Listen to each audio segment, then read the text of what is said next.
একদিন সকালে ঘুম থেকে উঠে দেখলেন আপনার পা নড়াচড়া করতে পারছেন না। কয়েক ঘন্টার মধ্যেই আপনার হাতেও অসাড়তা অনুভব করছেন এবং কিছুক্ষণের মধ্যে আপনি শ্বাস নিতে কষ্ট পাচ্ছেন। অবিশ্বাস্য মনে হচ্ছে, তাই না? কিন্তু এটি কোনো কল্পকাহিনী নয়, এটি গুলিয়েনবেরি সিনড্রোম, এক বিরল কিন্তু ভয়ঙ্কর রোগ যেখানে আপনার নিজের রোগ প্রতিরোধ ব্যবস্থা আপনাকে আক্রমণ করে, আপনার স্নায়ুগুলোকে ধ্বংস করতে শুরু করে। কিন্তু কি কারণে এটি হয়? এটা কি আপনাকেও আক্রান্ত করতে পারে? এবং সবচেয়ে গুরুত্বপূর্ণ, আপনি কি এই রোগ থেকে সুস্থ হতে পারেন? ভিডিও শেষ পর্যন্ত থাকুন, কারণ এর পেছনের কারণগুলো আপনাকে অবাক করে দিতে পারে। নমস্কার, হেলথ ইম্প্যাক্ট চ্যানেলে আপনাকে স্বাগত। স্বাস্থ্যসেবাই পরম সেবা। স্বাস্থ্য সচেতনতা বাড়ানোই আমাদের উদ্দেশ্য। সকলের সুস্বাস্থ্য কামনা করে আজকের ভিডিও শুরু করছি। প্রথমেই বলি, এই রোগ নতুন কোনো রোগ নয়, আগেও ছিল, এখনো আছে। রোগটি ছোঁয়াচে নয়।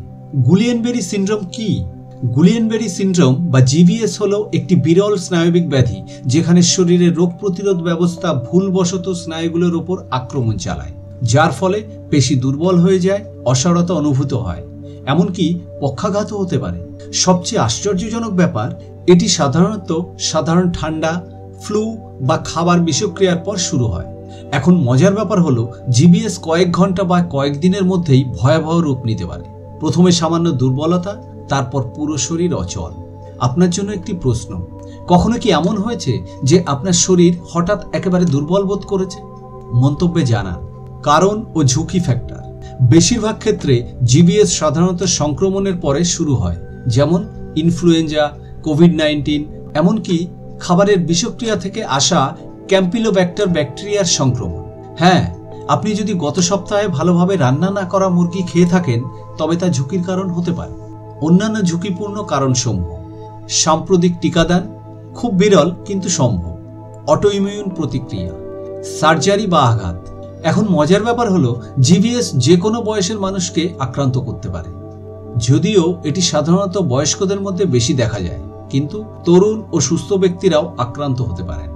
এই পর্যন্ত ভিডিওটি যদি আপনার ভালো লেগে থাকে তাহলে লাইক দিন, শেয়ার করুন এবং আমাদের চ্যানেলটি সাবস্ক্রাইব করতে ভুলবেন না। লক্ষণ ও সতর্কবার্তা। গুলিয়েনবেরি সিনড্রোমের প্রথম লক্ষণগুলি পা ও পায়ের আঙুল থেকে শুরু হয় এবং ধীরে ধীরে শরীরের উপরের অংশে ছড়িয়ে পড়ে, যা লক্ষ্য রাখা দরকার। আঙুল বা পায়ের আঙুলে অসাড়তা বা ঝিনঝিন অনুভূতি, পায়ের পেশির দুর্বলতা, রাতে তীব্র ব্যথা, হাঁটা বা সিঁড়ি বেয়ে উঠতে সমস্যা, গুরুতর ক্ষেত্রে শ্বাস নিতে সমস্যা। একটি সহজ পরীক্ষা: এক পায়ে দাঁড়ানোর চেষ্টা করুন। যদি আপনি হঠাৎ করে দুর্বলতা বা অসাড়তা অনুভব করেন, তাহলে এটি গুরুত্ব সহকারে নিন। গুলিয়েনবেরি কতটা বিপজ্জনক? এখানেই ভয়ের বিষয়।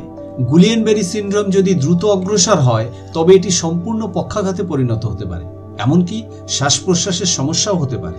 কিছু রোগীর জন্য ভেন্টিলেটরও দরকার হতে পারে। কিন্তু সুখবর হলো, সঠিক চিকিৎসায় বেশিরভাগ মানুষ সুস্থ হয়ে উঠছেন। চিকিৎসা পদ্ধতি: প্লাজমা এক্সচেঞ্জ, ক্ষতিকর অ্যান্টিবডি শরীর থেকে বের করে দেয়। ইন্ট্রাভেনাস ইমিউনোগ্লোবুলিন, শরীরকে সাহায্য করার জন্য সুস্থ অ্যান্টিবডি সরবরাহ করে। ফিজিওথেরাপি ও পুনর্বাসন, পেশির শক্তি পুনরুদ্ধারে সহায়তা করে। গুলিয়েনবেরি প্রতিরোধ করা সম্ভব? যদিও জিবিএস পুরোপুরি প্রতিরোধ করা সম্ভব নয়, তবে আপনি কিছু বিষয় মেনে ঝুঁকি কমাতে পারেন। পরিষ্কার পরিচ্ছন্নতা বজায় রাখা, সঠিকভাবে রান্না করা খাবার গ্রহণ করা, রোগ প্রতিরোধ ক্ষমতা শক্তিশালী করা। মনে আছে আমরা কিভাবে ভিডিওটি শুরু করেছিলাম? এক সকালে ঘুম থেকে উঠে চলাচল করতে না পারার গল্প। এটাই গুলিয়েনবেরি সিনড্রোম। তবে মূল বিষয় হলো, প্রাথমিক লক্ষণ বুঝতে পারলে দ্রুত চিকিৎসা করা সম্ভব। পরবর্তী ভিডিও আসছে স্বাস্থ্যে মশলার গুরুত্ব সম্বন্ধে।